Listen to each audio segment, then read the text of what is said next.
What's good, what's good, what's good, beautiful people? Welcome back to Let's Talk About It, the podcast where we answer the questions that make your grandmother clutch her pearls. I'm your host, Wellington, certified love doctor, relationship expert, and today we're going there. That's right, folks. We're talking about the question that's been whispered in locker rooms, debated at girls' nights, and Googled at 2 a.m. by insecure men worldwide. Does size matter? Now, before we dive in, I've got a special guest with me today, a man who claims, and I quote, to be a professional lover. Ladies and gentlemen, give it up for my boy, Nick. Wellington, thanks for having me, man. And yes, professional lover. It's not on my LinkedIn, but it should be. Nick out here trying to add Chief Intimacy Officer to his resume. But before we get into it, let me read our viewer's submission. This one comes from Worried in Wisconsin. Great name, very mysterious. So here is their story. They write, Wellington, I'm a 28-year-old guy who's been dating someone amazing for 3 months. Things are getting serious, but I'm nervous about taking things to the next level because, well, I'm not exactly working with a lot down there. Does size really matter, or is that just something people say to make guys like me feel better? Ooh, jumping right into the deep end. No pun intended, right, Nick? None whatsoever, but hey, I feel for this guy. That's a real fear. It is, and that's why we're here. So, Nick, self-proclaimed professional lover, let me ask you straight up, does size matter? Wellington, that's like asking, does money matter? The answer is, it depends on what you're trying to do with it. Ooh, okay, I see you with the metaphors. Break that down for me. Look, can size be a factor? Sure. But is it the factor? Hell no. I've seen dudes with baseball bats strike out, and I've seen dudes with fun-sized candy bars hit home runs. Whew. Fun-sized candy bars? Nick, you can't just say that. Why not? I'm keeping it real. Listen, I'm going to tell you what separates the boys from the men. It's not about what you're working with. It's about how you work with it.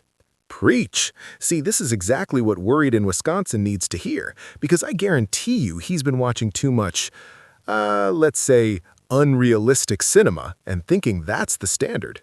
Bro, yes, that's like watching Fast and Furious and thinking that's how regular people drive. That's not real life. Facts. Nobody's out here drifting around corners on the way to Whole Foods. But Nick, let's get practical. What's your professional lover advice for a guy who's worried about his size? Okay, so first, confidence. I cannot stress this enough. You could be average, below average, whatever. But if you're in your head the whole time worried about inches and centimeters, you've already lost. That's real. Because insecurity is the biggest mood killer, right? Facts. Nothing dries things up faster than a man apologizing before anything even happens. Sorry if this isn't enough. Stop it. Nobody wants to console you during intimacy. Yo, Nick is coming with the heat today. But he's right, though. If you're saying sorry, she's thinking, wait, should I be disappointed? When she wasn't even thinking about that. Exactly. You're planting seeds of doubt. Look, here's what actually matters. And Wellington, back me up on this.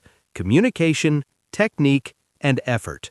The Holy Trinity. Say more about that. Communication, asking what she likes, what feels good, actually listening when she tells you, not just doing your thing and hoping for the best. Like following a recipe instead of just throwing random stuff in a pot.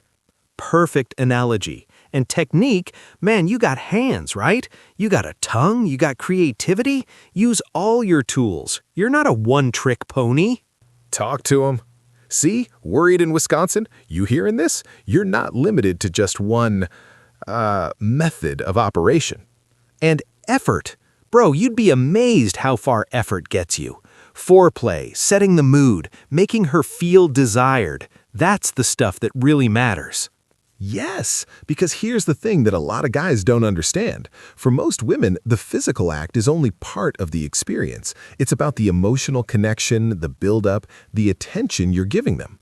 Wellington speaking truth right now. Nick, let me ask you something. In your professional lover experience, and I still can't believe that's a real title you gave yourself. Don't hate the player, hate the game. In your experience, have you ever had a woman actually complain about size being the issue? Honestly, no. I've heard complaints about dudes being selfish, about lack of foreplay, about guys finishing in 2 minutes and rolling over like their work is done. Not the 2-minute drill. But actual size complaints? Nah. And you know why? Because most women care way more about whether you care about their pleasure than they do about your measurements. This right here is what we need on billboards. Can we get this on Times Square? I'm just out here spreading the good word. But real talk, there's another side to this conversation we need to address, and this is important for Worried in Wisconsin and everyone watching. What's that? Compatibility is real. Sometimes, regardless of size, two people just fit together well, physically and emotionally. And sometimes they don't, and that's okay. Ooh, that's deep. You're saying it's not about being enough for everybody, it's about finding your person. Exactly. Not every lock needs the same key, you feel me? Wow, that's actually beautiful, man. I might steal that line. Royalties, Nick. I need royalties. But here's where we gotta pause because we're running up on time and there's so much more to unpack here. Wait, you're doing the cliffhanger thing? Oh, I'm absolutely doing the cliffhanger thing, because in part 2, we're going to talk about the positions that work best for different body types, how to have the conversation with your partner if you're feeling insecure, and what? And we're bringing on a female guest to give us the real tea about what women actually think about this topic. Oh, snap! Now I gotta come back for part 2. You better. All right, beautiful people, that's part 1 of Does Size Matter? Big shout out to Worried in Wisconsin for the question and to my man Nick for keeping it 100. All right, before we go, Worried in Wisconsin, here's your homework for part 2. Stop worrying about your size and start thinking about how you can make your partner feel desired, heard, and satisfied. That's what makes you a great lover. And remember, it's not about the size of the boat, it's about the motion of the ocean. And whether you actually care if your passenger enjoys the ride. Good night, folks.